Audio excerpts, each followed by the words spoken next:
चलिए आज इस क्वेश्चंस के बारे में बात करेंगे। ये क्वेश्चन कौन से हैं?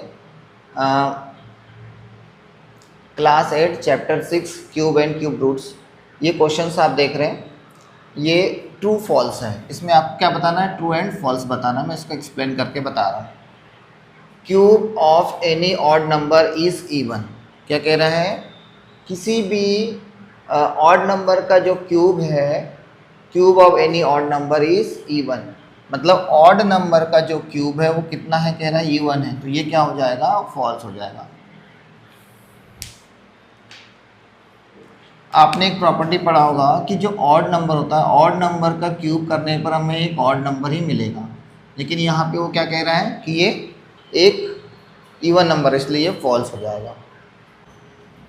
सेकेंड है perfect cube does not and with 2 zeros।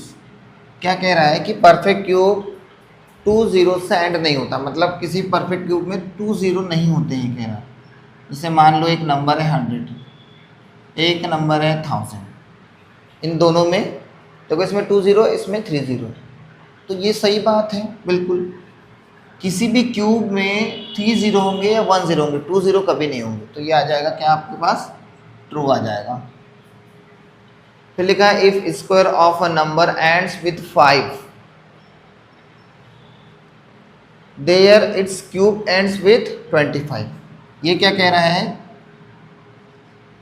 Sorry, यहाँ 5 और यहाँ पर 25। If a square of a number ends with 5, किसी square, if a square of number and with 5, किसी स्क्वायर, किसी नंबर का स्क्वायर अगर 5 से एंड हो रहा है तो उसका क्यूब 25 से एंड होगा, ऐसा बोल रहा है। हम एक नंबर लेते हैं, यहाँ पे देखिए, ये इसका आप स्क्वायर कर देते तो 2 2 5 आता है। अब इसी का अगर हम क्यूब करते हैं, इसी का आप अगर क्यूब कर लेते हैं तो क्या आएगा? 2 2 5 आएगा, 3 3 7 5 इसका आंसर आता है। तो ये 25 से एंड हो रहा है क्या?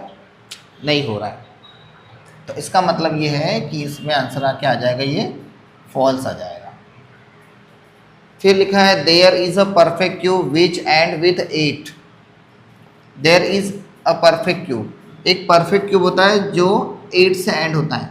तो आप 2 का क्यूब देखते हैं, 2 का क्यूब करने पर आपको क्या मिलता है? 8 मिलता है। या 12 का क्यूब करने पे आता है कितना? 1728। तो ये 8 से एंड हो रहा है, इसका मतलब ये भी क्या हो जाएगा? ट्रू हो जाएगा। The cube of a 2 digit number may be a 3 digit number. क्या कह रहा है ये? The cube of a 2 digit number may be a 3 digit number. किसी भी 2 डिजिट का क्यूब करने पर आपको क्या मिलेगा? 3 डिजिट का नंबर मिलेगा। तो देखते हैं हम। 2 डिजिट का नंबर ले लो आप 10, अगर आप 10 का क्यूब करते हो तो यहाँ पे मिलता है हमको 1000, मतलब ये ऑलरेडी 4 डिजिट का नंबर है। और सबसे छोटा डिजिट नंबर है 2 डिजिट का। जब सबसे छोटे 2 डिजिट नंबर का क्यूब करने पे आपको 4 मिल रहा है, 4 डिजिट का नंबर, तो फिर कोई भी 2 डिजिट का नंबर का क्यूब करोगे तो उसमें कितना मिलेगा आपको? 4 डिजिट से ज़्यादा ही मिलेगा, मतलब यहाँ पे क्या आ जाएगा? ये फॉल्स आ जाएगा। The cube of a 2 digit number may have 7 और मोर digits. The cube of a 2 digit number may have 7 और मोर डिजिट नंबर, मतलब 7 या 7 से ज़्यादा हो गए। आप 3 डिजिट का एक नंबर ले लो, इसका अगर आप क्यूब करते हो तो कितना मिलेगा आपको? 1 लाख, 1 10 100 1000 10,000 लाख 10 लाख, 10 लाख मिलेगा इसका क्यूब। तो देखो 3 डिजिट का क्यूब करने पर आपको कितना मिल रहा है? 7 डिजिट का नंबर मिल रहा है। तो 2 डिजिट का करेंगे तो 7 डिजिट से कम ही मिलेगा, क्योंकि ये सबसे छोटा नंबर है। इससे अगर थोड़ा भी कम हो जाएगा तो ये क्या हो जाएगा? और कम हो जाएगा। इसका मतलब ये यहाँ पे दिया है जो आएगा ये फॉल्स आ जाएगा।